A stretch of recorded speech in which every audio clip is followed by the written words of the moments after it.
Kallio, we continue here with this good piece or bad piece or whatever. We have since removed the transmission. It's right there. But we have a small problem, or rather, we wanted to change the clutch. There's the clutch. Let's compare the old clutch with the new clutch. We have a dual mass flywheel here. Now we have a single mass flywheel. Why? Simply to reduce the oscillating mass. That means it accelerates faster, but it also decelerates faster. No one ever mentions that. They always talk about how with a single mass flywheel you accelerate faster, you need less. The downside that no one mentions is that when you decelerate, the RPM drops much faster because you have less oscillating mass. Does less part need to be moved? Actually the same, but the part is just much lighter. You have to imagine, if you have a cart and you push it until it slows down, because it's an oscillating mass, you need more force. Since there is less oscillating mass, it requires less force to slow down.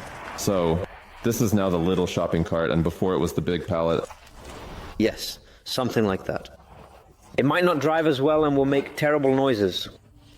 So a dual mass flywheel is usually quieter, if it's intact, at least compared to a single mass flywheel. It will sound like something is broken, but that's how it's supposed to be. This here is the clutch disc. That never touches the pad. Why? Oh, because of grease. Because of grease. When I compare, they are completely different. Two different clutch linings, I would say. This one, the old clutch, is also at its limit, but in my opinion, it would still work. In the end, it's still engaged. I remember I was in Bielefeld on the Ostwestfalen. I think it was around 90 or so. And then I noticed it like a jolt, and I was like, strange, did you notice that? What was that? Yeah, I noticed it. And then I was like, odd, what was that? And then I accelerated and suddenly the clutch slipped. Something gave out, and then we arrived here, or I arrived here. And then you also said, why does it smell so much here? Like transmission oil. That's ATF oil. This red ATF oil, it also smells like fish. Really cool. To a certain extent, it shows what broke. Here the transmission bell, inside towards the differential. Broken, why it broke, I don't know yet. I still have to disassemble the transmission bell. And then I'll check if the differential itself is intact, which I can imagine that the transmission, the differential, somehow gave out and threw parts, so to speak, and that's why it broke.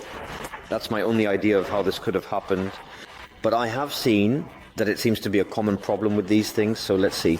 I have already found a replacement. I'll show it to the complaints department and see if I get feedback from the colleagues or not.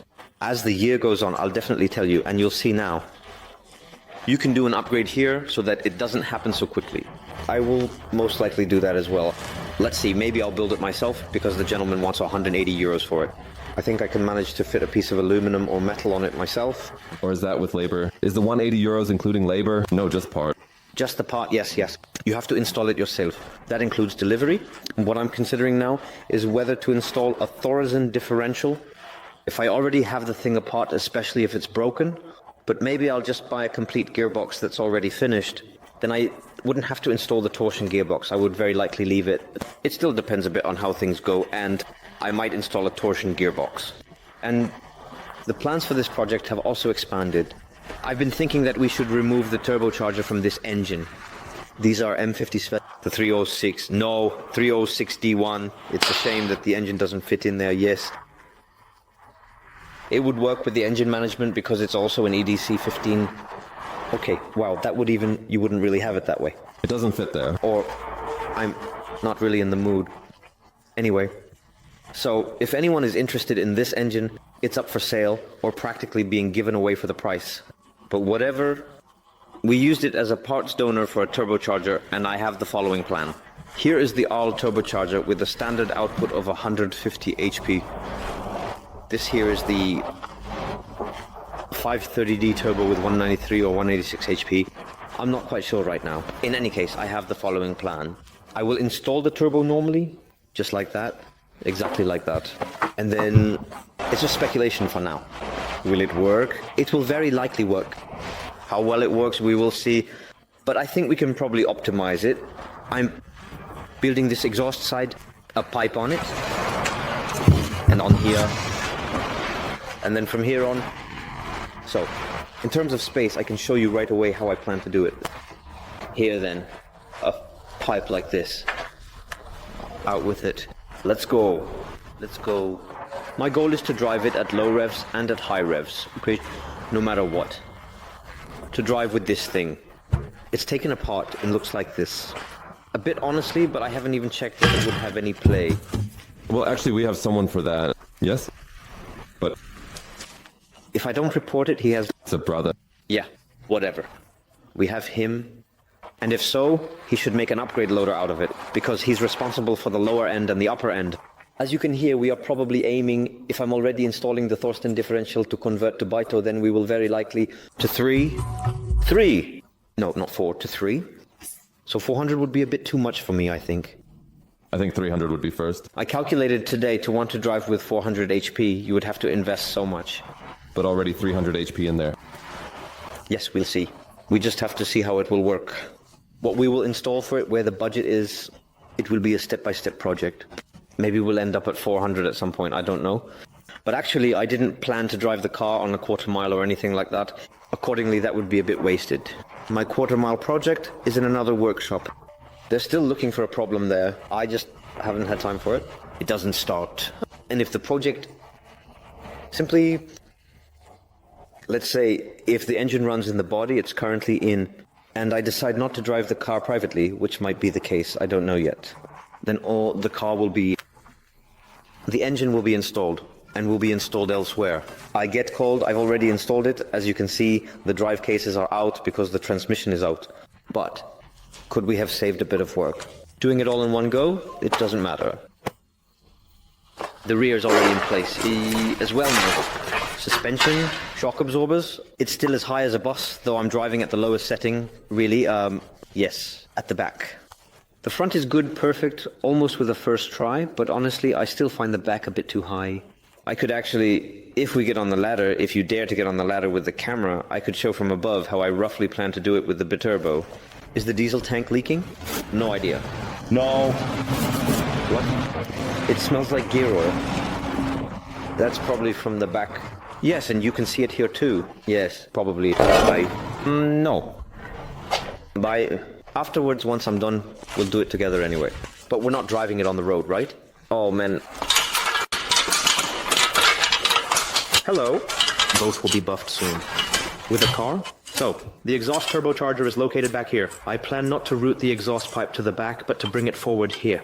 And to place the turbocharger here because there is still space. This is actually the battery box. I will probably relocate the battery box to the back. So that means the battery will be in the trunk. The turbocharger will probably be here. That's roughly how I imagined it. And then I have to craft something because of the dual intake. Two intercoolers. No, everything goes into one. But the intercooler will also be modified. Yes, I'm taking on all the work myself. There's still space in your corner. I made this here. That will be removed? The battery will be moved to the back? Yes, I think so. That's what it is, right? The battery is roughly here. Then I have exactly the space here for the turbocharger because that's how it will be. Everything is removed. The gearbox is below, which means the ear will also be removed. So then I have exactly here. This area I probably have exactly for the turbocharger as well. Let's see, maybe I can also fit the battery there. Maybe we'll somehow keep the battery box. I can't see you, now I can see you again. Maybe we'll keep the battery box and install the turbocharger in the battery box, that would be something. Or my third solution, if it doesn't fit at all space-wise, but it has to, because there have been such projects before.